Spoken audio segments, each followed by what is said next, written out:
MG. Prabhakar ಅವರ ಮಾತಿನಲ್ಲೇ ಅವರ ಬದುಕಿನ ಕಥೆ. ಹುನ್ನೂಡಿ ಪತ್ರಿಕೆ ಸಂಪಾದಕರ ಅಮರ ನೆನಪು. ಹುನ್ನೂಡಿ ಪತ್ರಿಕೆಯ ಸಂಪಾದಕರಾಗಿದ್ದ ಎಂ.ಜಿ. ಪ್ರಭಾಕರ್ ಅವರು ನಮ್ಮೊಂದಿಗೆ ಇಲ್ಲ.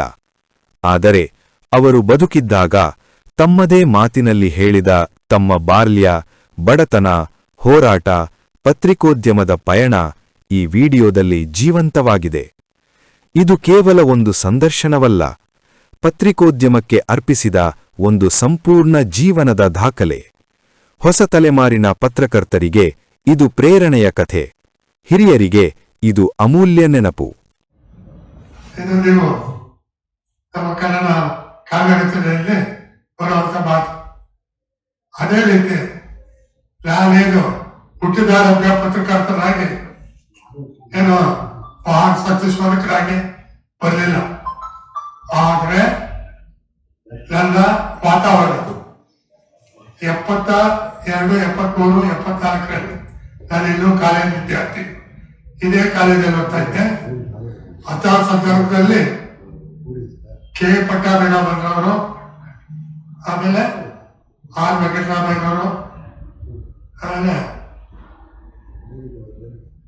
ಇನ್ನೂ ಕೆಲವು ವಕೀಲರು ಇದಾಯ್ತು.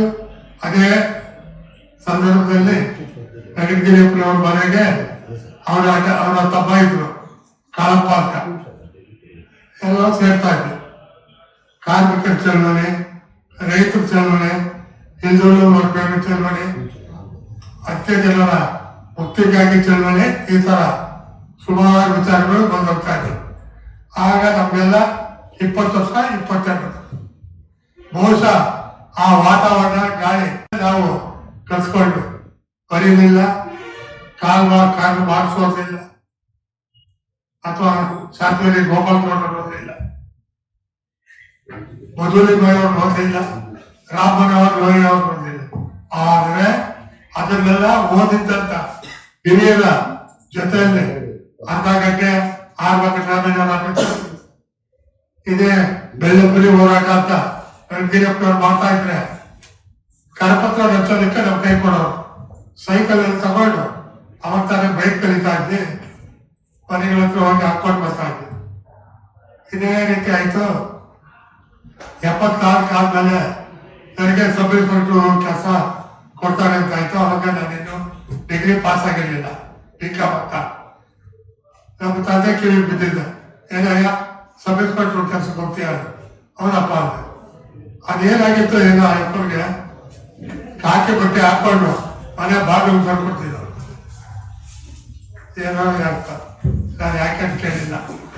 ಆಮೇಲೆ 6 ತಿಂಗಳಾಯ್ತು, 75 ಎಂಟಾಯ್ತು.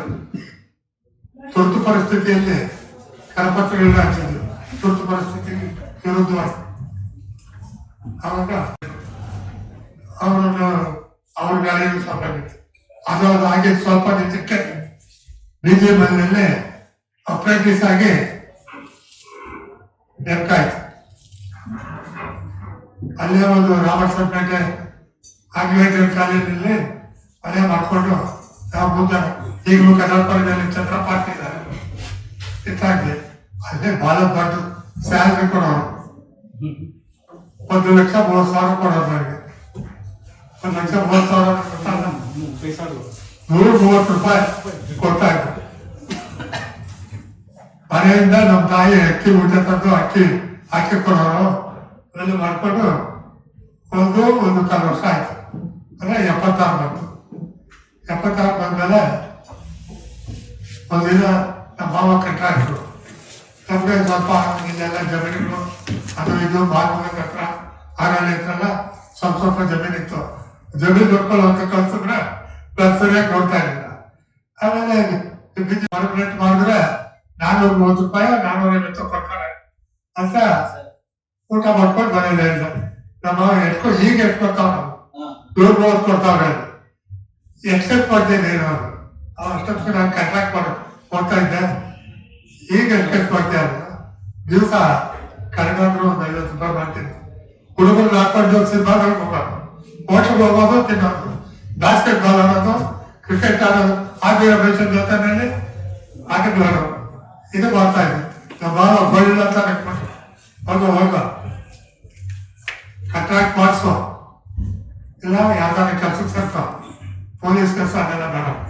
ಆಮೇಲೆ ಬೈರೇಗೌಡ ಹತ್ರ ಹೆಂಗೆ ಅಂತ ಹೋಗಪ್ಪ, ಪೊಲೀಸ್ ಕೆಲಸ ಬೇಡ, ಅವ್ರು ಮಾಡ್ಬೋದು, ಮನೆಯಾರ ಕೆಲಸ ಕೈಯಲ್ಲಿ ಮಾಡಿಸ್ತಾರೆ, ಮಾಡ್ಬೇಡ, ರೈಲ್ಗೆ ರಿಪೋರ್ಟ್ ಅಂತೆ ಬೇಡ ಬಿಡಯ್ಯ ಅದು.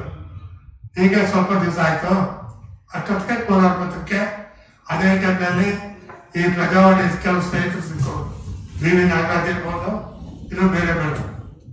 ಅವರು ಊರಲ್ಲಿ ಇಲ್ಲದೆ ಇದ್ದಾಗ ಅಥವಾ ಅವ್ರು ಸುದ್ದಿ ತಗೊಳಕ್ಕೆ ಆಗದೆ ಇರುವಂತ ಸಂದರ್ಭದಲ್ಲಿ ನಾವು ಹೇಳಿದ್ರು, ನೋಡಪ್ಪ ಈ ಸುದ್ದಿನ ಸ್ವಲ್ಪ ಇದು ಮಾಡುತ್ತ. ಅದೇ ರೀತಿ ಕೃಷ್ಣಸ್ವಾಮಿ ಅವ್ರಿಗೂ ನನ್ನ ಸುದ್ದಿನ ಕೊಡ್ತಾರೆ. ಹೀಗೆ ಒಂದು ಕಡೆ ಹೋರಾಟಗಳು, ಅದೇ ಟೈಮ್ನಲ್ಲಿ ಕನ್ನಡ ಪರ ಚಳವಳಿಗಳು, ಕನ್ನಡದ ಹೋರಾಟ, ಕೋಲಾರದಲ್ಲಿ ಈ ತೆಲುಗು ತಮಿಳು ಅವಳಿ ಸಿನಿಮಾ ಥಿಯೇಟರ್ಗಳಲ್ಲಿ ಇವನ್ನೆಲ್ಲ ನಾವು ಆಕ್ರೋಶ ಸೋಮಶೇಖರ್ ಜೊತೆಲಿ ಹುಡುಗರು ಬೇರೆ ಇವೆಲ್ಲ ಸೇರಿಸ್ಕೊಂಡು ನೋಡ್ಕೊಂಡು ಬಂದ್ವಿ. ಬಾಲಸುಂದರ ಅಂತ ನಾಯರಿದ್ರು, ಕೋಟೆಯಲ್ಲಿ ಸೋಮೇಶ್ವರ ದೇವಸ್ಥಾನ ಎದುರುಗಡೆ ಕುಮಾರ್ ಇದ್ದಾರೆ, ಕುಮಾರ್ ಅವ್ರ ತಂದೆ ಗೋಪಾಲ್ ಮೆಡಿಕಲ್ ಸ್ಟೋರ್ ಮೇಲೆ ಅವ್ರ ಆಫೀಸ್ ಇತ್ತು. ಒಂದು ದಿವಸ ಬರ್ತಾ ಇದ್ದೆ ನಿಂತ್ಕೊಂಡು, ಮೇಲ್ಗಡೆ ನಿಂತ್ಕೊಂಡಿದ್ದೇನಂದ್ರು, ನಮ್ಮ ಭಾವ ಕೂಡ ಒಂದು ಭಾವ ಹೇಗಂದ್ರು, ಹೋದ ಏನ್ ಬರ್ಕೊಂಡಿದ್ಯಾ ಅದು, ಅದೇ ಭಾವಕ್ಕೆ ಕಟ್ಟಾಗಿ ಕೊಡಿಸ್ತಾ ಇದ್ದೀಪ್ಪ ಹಾಗೆ ಹಂಗೆ ಇದ್ದ. ಇದೇನೋ ಹೋರಾಟಗಳು ಬರ್ತಿರ್ತೆ, ವೆಂಕಟರಾಮಯ್ಯ ಜೊತೆ ಸೇರಿದ್ದಂತೆ ಅದಂತೆ ಹೋರಾಟಗಳು ಏನಿಲ್ಲ ಸರ್, ಜೊತೆ ಬರ್ತೀನಿ ಅಂತ ಭದ್ರ ಕೆಟ್ಟ ಬರ್ತೀನಿ ಕೆಲಸ ಮಾಡೋದು. ಆ ವೆಂಕಟರಾಮಯ್ಯಗೆ ಅವ್ರ ಜಮೀನುಗಳನ್ನೆಲ್ಲ ಕೊಟ್ಬಿಡೋರು, ಅವ್ರ ಮನೆಗಳು ಕೊಟ್ಬಿಡೋರು. ನನಗೇನಿಲ್ಲ, ನನ್ನೆಲ್ಲ ಕೊಟ್ಬಿಡ್ತೀನಿ, ಎಲ್ಲ ಕೊಟ್ಬಿಟ್ಟು ಹೋರಾಟಗಳು ಮಾಡೋಣ, ಜೈಲಿಗೆ ಬಂದ್ರೆ ಜೈಲಿಗೆ ಹೋಗೋಣ, ಅವ್ರ ಜೊತೆ ಬಸ್ ಸೇರ್ಬೇಡ, ಹೋರಾಟ ಸಮಸ್ಯವಾಗಿ ತೋರಿಸ್ಬೇಕು ಹೋಗು ಅಂದ್ರು. ಇದೇ ತಲೆ ಒಳಗಿರೋದು.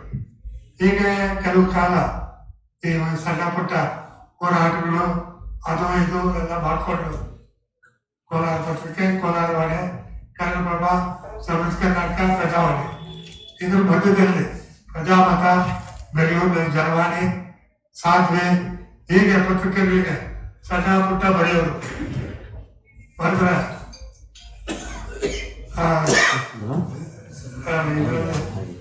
ಕೆಲಸ ಖಾತ್ರಿ ಸಾಮಾನ್ಯ ಇರ್ಬೋದು, ಡಿ.ಎಸ್. ರಾಮಚಂದ್ರ ಪ್ರಜಾವಾಣಿ ಅವ್ರ ಮನೆಗೆ ಹೋಗಿ ಹಾಕಿಸ್ಕೊಂಡ್ರೆ ಇದು ಲೀಲೆನಪ್ಪ ಬಂದಿರೋದು. ಅವ್ರು ಸಾಲ ಚೆನ್ನಾಗಿ ಬರೀತೀಗ ಒಳ್ಳೆ ಪತ್ರಕರ್ತ ಆಗ್ಬಂದಿರೋ 77 ಆಯ್ತು, 78 ಬಂತು. ಒಂದು ಲೆಕ್ಕಾಚಾರದಲ್ಲಿ ಕೋಲಾರ ಪತ್ರಿಕೆ, ಕೋಲಾರ ವಾಣಿ, ಪ್ರಜಾವಾಣಿ, ಇವು 2 ಪತ್ರಿಕೆಗಳು ಯಾವುದೋ ಕಾರಣಕ್ಕೆ ನಮ್ಮ ಸುದ್ದಿಗಳನ್ನ ಹಾಕ್ಲಿಲ್ಲ. ಯಾವ ಕಾರಣಕ್ಕೆ ಹಾಕಿಲ್ಲ ಗೊತ್ತಿಲ್ಲ. ಯಾವ ಸ್ನೇಹಿತರು ಎಲ್ಲ ಸೇರ್ಕೊಂಡು ಅವ್ರನ್ನ ಇವ್ರನ್ನ ಏನು ಕೇಳ್ಕೊಳ್ಳೋದು, ನಮ್ಮ ಧೋರಣೆ, ನಮ್ಮ ಧ್ಯೇಯ, ನಾವು ಎಷ್ಟು ವರ್ಷ ಮಾಡ್ಕೊಂಡ್ಬಂದಿರೋ ಹೋರಾಟಗಳ ಹಿನ್ನೆಲೆಯಲ್ಲಿ ನಮ್ದೇ ಒಂದು ಪತ್ರಿಕೆ ಮಾಡೋಣ ಅಂತ ಹೇಳಿ ಒಂದು ಡಿಕ್ಲರೇಷನ್ ಎಲ್ಲ ಮಾಡಿ ಸಾಮಾನ್ಯ ನೌಕರರ ಆಫೀಸಲ್ಲ ಜಾಯಿನ್ ಆಗಿದ್ದೆ. ನಾವು ಮಾಡಿದ್ಮೇಲೆ ಜಾಯಿನ್. ಆಮೇಲೆ ನಮ್ಮ ಭಾವ ಕಂಡಕ್ಟರ್ ಅಂತ ಹೇಳಿದೆ, ಅವರು ಅವಾಗ ಕೋಲಾರ ಡಿಸ್ಟ್ರಿಕ್ಟ್ ಇದೆಲ್ಲ ಹಾಕಿ ಅವರು ಯಾವ್ದಾದ್ರು ಬೇರೆ ಬೇರೆ ಈ ಪೈಪೋಟಿ ಕಂಟ್ರಾಕ್ಟರ್ ಪ್ರೊಫೆಷನಲ್ ಇದರಲ್ಲಿ ಬೆಳಗಾವಿಗೆ ಹೋಗ್ಬಿಟ್ಟಿದ್ರು. ಬೆಳಗಾವಿಯಲ್ಲಿ ಇದ್ದಿದ್ದವಲ್ಲ ಪ್ರಾಜೆಕ್ಟ್ಗಳು, ನೀರಾವರಿ ಪ್ರಾಜೆಕ್ಟ್ಗಳು, ಘಟಪ್ರಭಾ, ಮಲಪ್ರಭಾ, ಅಲ್ಲಿ ಕೆಲಸ ಮಾಡ್ತಾ ಇದ್ರು. ಅಷ್ಟೊತ್ತಿಗೆ ನಾನು ನಮ್ಮ ಭಾವನಿಗೆ 16-17 ವರ್ಷ ಕೆಲಸ ಮಾಡಿದ್ದೆ. 12ನೇ ವಯಸ್ಸು ಹುಡುಗರಿಂದ 25 ವರ್ಷವರೆಗೂ ಇಲ್ಲಿ ದೇವರಲ್ಲಿ ಅಪ್ಪಾಜಿಗಳು ಬರ್ತಿದ್ರು. ಅಲ್ಲ 2000 ಬೇಕಂದ್ರೆ ಅವ್ರನ್ನ ಯಾಕೆ ಕೇಳ್ತೀಯ, ಹೋಗು ಭವನ ಹತ್ರ ಅಂದರು. ಅಲ್ಲಿ ಹೋದೆ ಬೆಳಗಾವಿಗೆ. ಒಂದು ದಿವಸ ಆಯ್ತು, ಯಪ್ಪ ಊಟ ಅಕ್ಕ ಇದ್ದು ಊಟ ಹಾಕೋರು. ಊಟ ಮಾಡಿದ್ರೆ ಅಲ್ಲೂ ಕೂಡ ಯಾಕೆ ಕೆಲಸ ಇಲ್ಲೋಕೋ ಹೋಗೋ ಕಾರ್ಯಕ್ರಮ ಆಗ್ತಾ ಇದೆ. ಹೋಗ್ತಾ ಇದ್ದೆ. 2 ದಿವಸ ಆಯ್ತು, 3ನೇ ದಿವಸ ಬಂದಿದ್ದೆ ಅನ್ಕೋ, ಇದೇನೋ ಮಾಡ್ತಾ ಇದ್ದೀನಿ, ಒಂದು 3,000-4,000 ಬೇಕು. ಆಕ್ಚುಲ್ ಆಗಿ ಮಾಡಿಸ್ಕೊಂಡ್ರೆ ಈಗ ಎದ್ಬಿಟ್ಟು ಎತ್ಕೊಂಡೋಗ್ಬಾರ್ದು.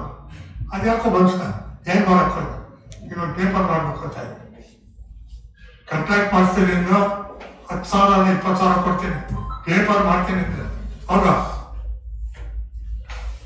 ಅದು ಬಿಟ್ಟು 25 ತಿಂತ ಇದ್ದು ಕಾಫಿ ಕೊಟ್ಬಿಟ್ಟಿದ್ದವ.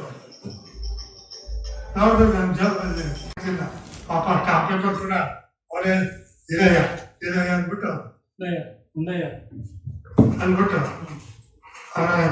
ಅಪ್ಪ ಇದನ್ನೆಲ್ಲ ಡಿಕ್ಲರೇಷನ್ ಅದಕ್ಕೆಲ್ಲ ಅಪ್ಡೇಟ್ ಮಾಡಿ ಕಳ್ಸ್ಬಿಟ್ಟು ಅವಾಗೂ ಕೂಡ ಕಾಂಟ್ರಾಕ್ಟ್ ಮಾಡಿಸೋದಕ್ಕೆ ಈ ಕುಪ್ಪಂ ಇದೆಯಲ್ಲ, ಕುಪ್ಪಮಿಂದ ನಂದಿ ಬೆಟ್ಟದವರೆಗೂ ನಮ್ಮ ಭಾವನೆ ಆ ಕಾಲದಲ್ಲಿ ಕಾಂಟ್ರಾಕ್ಟ್ ಮಾಡಿಸಿದ್ರು. ಅದು ನಮ್ಮ ಗಣೇಶ ಏನೋ ಹೊಡ್ಕೊಂಡಿದೆ ಅಂತ ಆ ಟೈಮಲ್ಲೇ ಮಾಡಿಸ್ತಾರೆ ಎಲ್ಲ ಮಾಡಿಸ್ಕೊಂಡು ಎಲ್ಲ ಮಾಡ್ಕೊಂಡಿದ್ವಿ. ನೋಡಿದ್ರೆ ಒಂದೇ ವಾರಕ್ಕೆ ಡಿಕ್ಲರೇಷನ್ ಬಂದ್ಬಿಟ್ಟಿದೆ ನೋಡಿದ್ರೆ ಒಬ್ಬರ ಹತ್ರನೂ ಕಾಸಿಲ್ಲ. ಕಂಪಲ್ಸರಿ ಮಳೆ ಬೇಕು, ಪ್ರಿಂಟಿಂಗ್ ಮಿಷನ್ ಬೇಕು. ಆ ಕಾಲಕ್ಕೆ ಏನಿಲ್ಲ ಅನ್ನೋ ಕೂಡ ಆ ಕಾಲಕ್ಕೆ 25,000 ಬೇಕು ಕುತ್ಕೊಂಡು ಲೆಕ್ಕ ಹಾಕಿದ್ರೆ. 15,000 ಪ್ರಿಂಟಿಂಗ್ ಮಿಷನ್, ಬಾಡಿಗೆ ಅದು ಇದು ಬೇರೆ ಖರ್ಚುಗಳು, ಇದು ಸಣ್ಣದಾದ ಆಫೀಸ್ ಮಾಡ್ಕೋಬೇಕು ಅಂದ್ರೆ 25,000 ಬೇಕು. ನಮ್ಮನ್ನೆಲ್ಲ ಉದುರಿಸಿದ್ರೆ 25 ರೂಪಾಯಿ ಯಾರ ಹತ್ರ ಇಲ್ಲ. ಸರಿ ಇದ್ದಿದ್ರಲ್ಲಿ ಸೋಮಶೇಖರ್ ಒಬ್ರೆ. ಆಮೇಲೆ ಅಲ್ಲಿಂದ ಬೇಜಾರು ಮಾಡ್ಕೊಂಡು ನಿಂತಿದ್ದೆ. ನಮ್ಮ ಅಕ್ಕ ಯಾಕಪ್ಪ ಹೀಗೆ ಅಂತ, ಹೋಗಪ್ಪ ಹೋಗು, ಎಷ್ಟು ಕಡೆ ದೂರ ಇರ್ಬೇಕು, ಏನು ಬೇಜಾರು ಮಾಡ್ಕೋಬೇಡ ಅಂತ ಹೇಳಿ 120 ರೂಪಾಯಿ ತಂದು ಕೈಕೊಟ್ಟು ಊರಿಗೆ ಹೋಗಪ್ಪ, ಬೇಜಾರು ಮಾಡ್ಕೊಂಡ್ರೆ ಹೋಗೋ. ಆಮೇಲೆ SRS ಬಸ್ಸಲ್ಲಿ ನೈಟ್ ಎಲ್ಲ ಟ್ರಾವೆಲ್ ಮಾಡ್ಕೊಂಡು ಬಂದು 2 ದಿವಸ ಮಾತಾಡಿದೆ, ಊಟ ಮಾಡದೇ ಇದ್ದೆ. ಆಮೇಲೆ ನಮ್ಮ ತಾಯಿ ಹತ್ರ ಬಗ್ಗೆ ಯಾಕಪ್ಪ ಆಗಿದ್ಯಾ, ಯಾಕೆ ಏನಿಲ್ಲಮ್ಮ ಹಿಂಗೇನೋ ಮಾಡ್ಬೇಕು ಅಂತ ತಿನ್ಲಿಲ್ಲ, ಕುಡಿಯಲಿಲ್ಲ, ಸಿನಿಮಾ ನೋಡ್ತಾ ಇದ್ದೆ. ಯಾರು ನಿಮ್ಗೆ ಮಾಡಿದ್ರೆ ಸಹಾಯ ಇಲ್ಲ ಇಲ್ಲ. ಅದೇನು ಅನ್ನಿಸ್ತೋ ಏನಿಲ್ವೋ ಜೊತೆ, ಏನು ಅನ್ನಿಸ್ತೋ ಏನಿಲ್ವೋ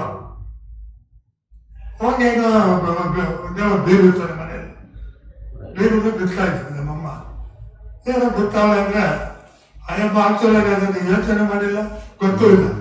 ಚಿನ್ನದ ಸರ ತಂದುಬಿಟ್ಟಪ್ಪ, ನನ್ನ ಹತ್ರ ಏನೂ ಇಲ್ಲ, ನಿಮ್ಮಪ್ಪ ನಮ್ಗೇನು ಕೊಡೋದಿಲ್ಲ, ಏನೋ 5 10 ಇಲ್ಲ 20 ರೂಪಾಯಿ ಇದ್ರೆ ಏನೋ ಮಾಡ್ಬೋದು, ಏನಪ್ಪ ಮಾಡೋದು ತಗೋ ಅಂತ ಹೇಳ್ಬಿಟ್ಟು ಅದು ಕೊಟ್ಟರು. ಇದನ್ನ ತಗೊಂಡು ಏನು ಮಾಡ್ಬೇಕು ನಮ್ಗೆ ಗೊತ್ತಿಲ್ಲ, ಹತ್ರ ಜಾಗ ಇಲ್ಲ, ಹೋರಾಟಗಳು ಗೊತ್ತಿಲ್ಲ. ಆಗ್ಲೇ ರತನ್ ಲಾಕು ಸ್ಟೀಲ್ ಸೆಂಟರ್ ಬೆಂಗಳೂರಲ್ಲಿ ಓಪನ್ ಆಗಿತ್ತು.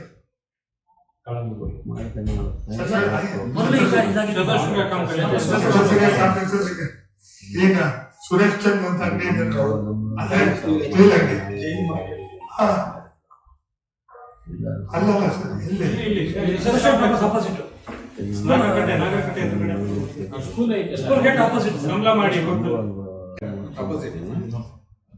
ಅಲ್ಲೇ ಅವರು ನಮ್ಮ ಕ್ಲಾಸ್ ಕೊಟ್ಟರು, ಇನ್ನೊಂದು ಡಾಕ್ಟರ್ ಕೊಟ್ಟು ಏನಾರ ಮಾಡ್ಬೇಕಲ್ಲಪ್ಪ ಕುತ್ಕೊಳ್ಳೋ ಅಂದ್ಬಿಟ್ಟು ಈಗ ಹೋಗಿ ಬಂದು 3,000 ಕೊಟ್ಟ. ಆಮೇಲೆ ಅದು ಇಟ್ಕೊಂಡು ಇಲ್ಲ 2 ಅವರು ಏನಾದ್ರು ಮಾಡಿ ಒಬ್ರಿಗೊಬ್ರು ಮಾಡಿ ಆಮೇಲೆ ಇಲ್ಲಿ ಪಾಪ ಪುಣ್ಯಾತ್ಮ AW ವೆಂಕಟೇಶ್ ಅಂತ ಅವ್ರ ಹತ್ರ ಸಾಯಂಕಾಲ ಹೋದ, ಜೀಪಲ್ಲಿ ಎತ್ತಿದ್ದು. ಯಾಕೆ ಪ್ರಭಾಕರ್ ಅಂತ ಇಳಿದ್ಬಿಟ್ಟು 3 ನಿಮಿಷ ಹೋದೆ. ಏನಪ್ಪ ನನಗೆ ಪೇಪರ್ ಮಾಡ್ಬೇಕು ಅಂತ ಕೊಟ್ಟಿದ್ದೀವಿ, ತಾಯಿ ಇದು ಕೊಟ್ಟಿದ್ದಾರೆ, ಏನು ಗೊತ್ತಾಗಿಲ್ಲ ನನಗೆ. ಈಗ ಒಡವೆಲ್ಲ ಮೊದಲು ಬಿಡಿಸ್ಕೊಬೇಕ್ರಿ, ಜೊತೆಗಾಲು ನೀನು ಮದುವೆಗೆ ಅಂತ ಹೇಳಿದ್ದಾರೆ ತಾಯಿ ಪುತ್ರ ಅಲ್ಬಿಟ್ಟು ಸಮೀರ್ ಅಂತ ಒಬ್ಬರು ಇಂಜಿನಿಯರ್ ಕರ್ಕೊಂಡು ಇಲ್ಲಿ ದುಗ್ಲಾಪುರ ಅಂತಿದೆ, ಇಲ್ಲಿ ಧರ್ಮಸ್ಥಳಿ ಪಕ್ಕದಲ್ಲಿ ತಕ್ಕ ಅಂತ ಬಂದು ಕಟ್ಟಾಕ್ ತಗೋಬೋದು ಕೊಟ್ಟು ದುಗ್ಲಾಪುರ ಕೆರೆ, ನಾಗಲಾಪುರ ಎಲ್ಲ ಕಂಟಿನ್ಯೂಸ್ ಆಗಿ ಒಂದಾದ್ಮೇಲೆ ಒಂದು. ಆಮೇಲೆ ಇಲ್ಲಿ ನಮ್ಮ ಹರಟಿ ಈ ರೋಡಲ್ಲಿ, ಆಮೇಲೆ ಈ ಬಂಗಾರಪೇಟೆ ಇಲ್ಲೆಲ್ಲ 2ನೇ ವರ್ಷಕ್ಕೆ ಸುಮಾರು ಆ ಕಾಲಕ್ಕೆ 2 ಲಕ್ಷ ರೂಪಾಯಿಗೆ ಕೆಲಸ ಕೊಟ್ಟರು. ಕೆಲಸಗಳೆಲ್ಲ 10,000 15,000 ಒಂದಾದ್ಮೇಲೆ ಒಂದು ಆ ಇದ್ರಲ್ಲಿ ನಾನು ಮದುವೆ ಆದ ಹೊಲಿಗೆ ಕೆಲಸ ಪ್ರಾರಂಭ ಆಯ್ತು. ಮದುವೆ ಬಿಡಿಸ್ಕೊಟ್ರ ಒಂದೇ ತಿಂಗಳಿಗೆ ಬಿಡಿಸ್ಕೊಂಡೆ. ಒಂದೇ ತಿಂಗಳಿಗೆ ಬಿಡಿಸ್ಕೊಂಡೆ. ನಮ್ಮ ತಾಯಿ ನಿಮ್ಮ ಅಪ್ಪನಿಗೆ ನನಗೆ ಗೊತ್ತಾಗ ನಿನ್ನ ನನ್ನ ಇಬ್ಬರು ಒದ್ದಾಡ್ಬಿಡ್ತಾರೆ ಹೋಗೋ ಅದು. ಆಮೇಲೆ ಬಹಳ ದಿವಸ ಆದ್ಮೇಲೆ ನಮ್ಮ ಅಪ್ಪನಿಗೆ ಗೊತ್ತಾಯ್ತು ಪೇಪರ್ ಮಾಡ್ತೀಯಲ್ಲ, ಪೇಪರ್ ಮಾಡ್ದವ್ರಲ್ಲ ಏನೇನಾಗೋರು ಗೊತ್ತೇನ, ಪೇಪರ್ ಮಾಡ್ದವ್ರು ಏನಾದ್ರು ಗೊತ್ತಾಗ ಹತ್ರ ಇದ್ದವರು.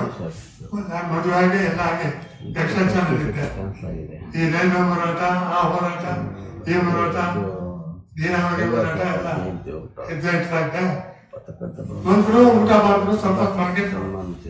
ದೋಗವಾಗ ಏನ್ ಹೇಳ್ಬೇಕು ಯಪ್ಪ ಸೊಸೈಟಿ ಅಂದ್ಬಿಟ್ಟು ಅಂದ್ರೆ ನಮ್ಮ ಹೆಂಡತಿನ ಬೈರೇಗೌಡ ಕಂಪ್ಯೂಟರ್ ಕಲ್ತ್ಬಿಟ್ಟು ಏನ್ ಹೇಳ್ಬೇಕು, ನೋಡಮ್ಮ ಕಮಲ ನಮ್ಮ ಹೆಂಗಸರ ಇವರು ಎಲ್ಲಾ ವಿಚಾರ ಸರಿ.